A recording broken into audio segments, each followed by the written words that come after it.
Weak. Fallible.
Howdy, y'all. Hope you enjoyed that solo HSE with no deaths. And I want to just go over what I did to get the no deaths and just a few different changes with the build compared to the build I showed in the build video I posted just a few hours ago. So, console-wise, almost everything is the same. I did drop my deuterium surplus in the devices for a reactive armor catalyst. For the engineering consoles, I dropped the Swarmer Matrix for the Graviton Displacer. This Graviton Displacer is from the Shran. It's a C-Store ship. And when you hit this console, regardless of your aux power, regardless of your control skill, whatever foes within 6 kilometers that can be dragged around by control abilities, this thing will drag, and it will drag him in front of you, and it'll start dragging him towards you. So when I used this in the run, I tried to use it up against the tack cubes to drag the spheres into the effect that it has, so that they would take damage from my call emergency artillery when I called that in. So that was the strategy I was using with that, and it was also handy just to help group the spheres together to make my life a bit easier. Now, another thing you're going to notice is in that run, I had a second account in there. If you do not have a second account in the run with you, or just someone sitting there AFK really far back, cloaked, whatever, so that they don't engage, if you don't have that second body in the map, it will fail at stage 2 due to this little objective here where you have to keep at least 2 players alive. That requires there's 2 people in the map, and if you don't have 2 people in there, like you see here where I was alone, then you fail immediately and it will kick you out not long afterwards. So you got to have that second account in there if you actually want to solo this. Just have them hide really far away, as I said. Now, the other changes were to the traits. I dropped Fleet Coordinator for Resonating Payload Modification. Fleet Coordinator gives you gives you some damage buffs for having players in a team with you, but being I was doing it solo, I didn't see much point to that. So I went with Resonating Payload Modification, which is just additional damage resistance debuffs from firing torps on targets. And I did do the Exitus Acta Probat chaining that I talked about briefly in the video I posted earlier. And this is really what allowed for me to stay alive in this run. So the Exitus Acta Probat combo is 4 different things on this build. The first thing here is the Fresh from R&R trait. This reduces the global cooldown of team abilities like TAC team, Psi team, Intel team, etc. to 10 seconds. So that means I can chain 2 Intel teams with 100% uptime. Now, Intel team is a massive stealth buff, but also a threat reduction buff there. So that is rather substantial, and you can have it up 100% of the time. So you just run 2 copies to make sure you have that 100% uptime, and you will constantly have this stealth. Now, the thing that really pushes the stealth over to the point where they don't target you a ton is the Exitus Acta Probat trait. This comes from the Section 31 Intel Science Destroyer and is extremely potent. This gives you additional stealth, plus 15% Cat 2 bonus weapon damage, and plus 40 control expertise. That stealth that it gives you basically pushes you over a certain point to the point that you will have Borg NPCs or whatever you're going against often targeting your subspatial terrors, your pets, or whatever. They're not targeting you is the point. Now, you're not completely invincible with this. In fact, I had a few attempts I did before I got this run in where I did end up blowing up and dying quite early. But even with this trait, like you can see my damage in here, I did take a little bit of damage, but I didn't die. And now that is Hive Space Elite. You just watch that. There's a lot of Borg in there. And this trait and ability combination is powerful enough that it will help your survivability that much.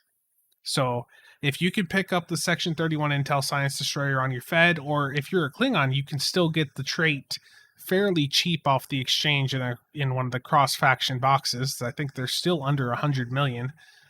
So you can get those quite cheap, and I would highly recommend giving it a shot on any of your ships that have an Intel seat where you can run at least 2 copies of Intel Team. You'll find that it is quite handy, and as I said, it won't make you completely invincible, but it's going to get you pretty damned close. So next up, the other trait that I decided to mess around with was the secret mission trait. I had been doing Cold-Hearted in the solo runs before, but the issue I had with Cold-Hearted is I only have one energy weapon on the build that is really giving the stacks for it, and it wasn't building up fast enough. The secret mission trait just gives you a minus 50 debuff to some random target right around you.